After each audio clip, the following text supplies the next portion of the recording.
Paz e bem, meu irmão, minha irmã. Hoje é terça-feira, dia 2 de novembro, dia dos fiéis defuntos, dia de forma agradecida e mostrando assim a nossa gratidão por aqueles que passaram pela nossa vida, nós visitarmos os túmulos dos nossos irmãos que já foram chamados por Deus.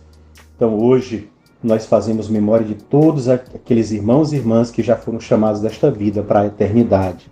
As nossas orações a estes irmãos e irmãs, porque hoje é dia dos fiéis defuntos. E o evangelho que nós queremos partilhar, refletir com você é de São Lucas, capítulo 23, os versículos do 44 ao 46, depois o versículo 50, do 52 ao 53, que diz: Já era mais ou menos meio-dia, e uma escuridão cobriu toda a terra até as 3 horas da tarde, pois o sol parou de brilhar. A cortina do santuário rasgou-se pelo meio, e Jesus deu um forte grito: Pai, em tuas mãos entrego o meu espírito. Dizendo isso, expirou. Havia um homem bom e justo chamado José, membro do conselho. José foi ter com Pilatos e pediu o corpo de Jesus. Desceu o corpo da cruz, enrolou no lençol e colocou num túmulo, escavado na rocha, onde ninguém ainda tinha sido sepultado. No primeiro dia da semana, bem de madrugada, as mulheres foram ao túmulo de Jesus, levando os perfumes que haviam preparados. Elas encontraram a pedra do túmulo removida, mas ao entrar não encontraram o corpo de Jesus e ficaram sem saber o que estava acontecendo. Nisso, 2 homens com roupas brilhantes passaram perto delas. Tomadas de medo, elas olhavam para o chão, mas os homens disseram: Por que estáis procurando entre os mortos aquele que está vivo? Ele não está aqui, ressuscitou.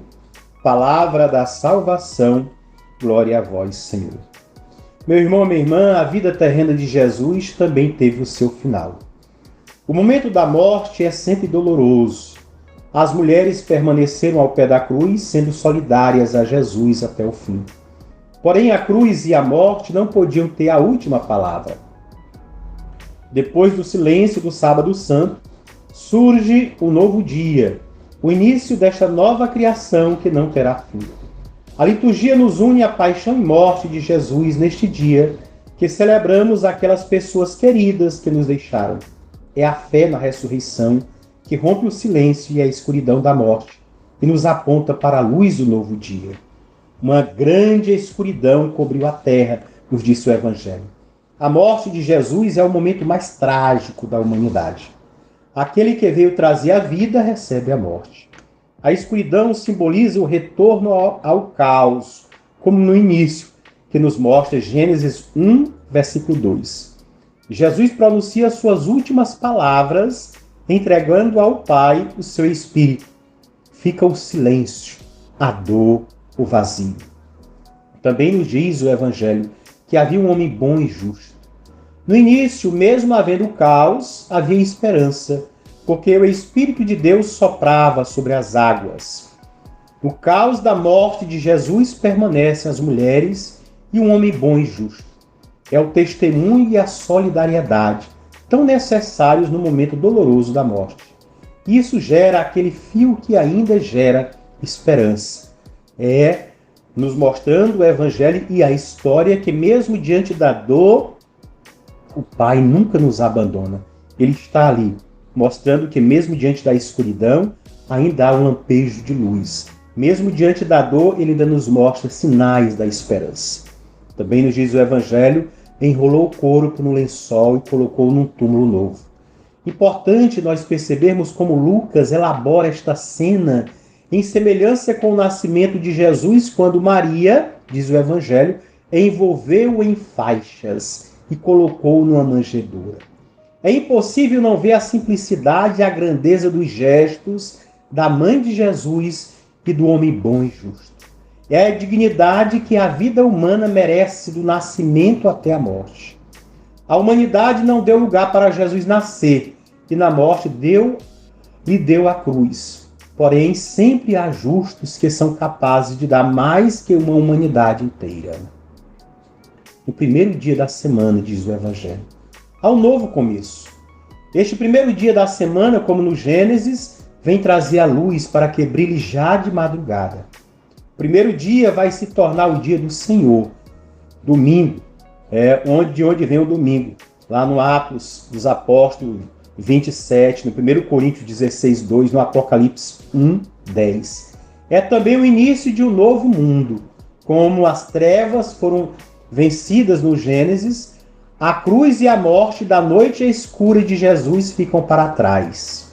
O grupo de mulheres que eram suas discípulas, Lucas 8, do 1 ao 3, vai nos lembrar isso, e que foram também as testemunhas fiéis até o fim e não o abandonaram, Jesus vai mostrar aqui nesse evangelho que ele também não as abandona. Permanecendo aos pés da cruz, elas estão lá e elas vão ser as primeiras testemunhas da ressurreição. Serão elas que receberão esta graça. Elas vão ao sepulcro de madrugada, embora ainda não saibam da notícia da ressurreição. Vão ungir o corpo de Jesus. O sepulcro é o lugar do encontro com o corpo de Jesus. Porém, algo melhor espera por elas. O corpo não está lá. Elas vão ter a certeza de que ele ressuscitou. A pedra removida indica que o sepulcro está vazio, que o corpo de Jesus não está mais lá. É uma prova, mas não é a prova definitiva. O corpo poderia ter sido roubado. O anúncio de que Jesus ressuscitou e sua aparição vão depois terem sequências no Evangelho. Mas aquelas mulheres que lhe foram fiéis durante toda a caminhada, inclusive, como dissemos agora há pouco, permanecendo de pé durante a cruz, no momento da cruz, vão ser as primeiras a perceberem, a verem que tudo aquilo que ele ensinou aconteceu. Os dois homens com roupas brilhantes também vão dizer a elas: por que vocês procuram entre os mortos aquele que ressuscitou? É preciso que também nós tenhamos esse discernimento para percebermos ao longo da nossa caminhada quanto Deus retribui diariamente a cada um de nós aquilo que, fazendo por ele, sendo fiel, perseverante na caminhada, nós recebemos diariamente dele. Às vezes, a exemplo destas mulheres, não estamos tão atentos, não temos o discernimento para ver, para perceber, para acolher as graças que de Deus recebemos. Mas peçamos ao Divino Espírito Santo, a Nossa Senhora, Mãe de Deus e nossa, que sempre nos ajude a diariamente termos o discernimento necessário para, das pequenas às grandes coisas, percebermos tudo aquilo que, na bondade de Deus e pela bondade de Deus, recebemos como prova do amor que ele tem por cada um de nós. E, dentro deste amor que ele tem por nós, há o fruto da nossa perseverança e da nossa comunhão com ele. Os sinais que a cada dia ele mostra que está ao nosso lado, de que nós podemos confiantemente contar com ele. Que assim nós permaneçamos perseverantes e testemunhemos cada vez mais a nossa fé, mesmo diante das provações diárias. Que Deus abençoe e que você manifeste a sua devoção hoje e oração pelos seus entes queridos já falecidos. Que Deus te abençoe, na graça do Pai, do Filho e do Espírito Santo. Amém.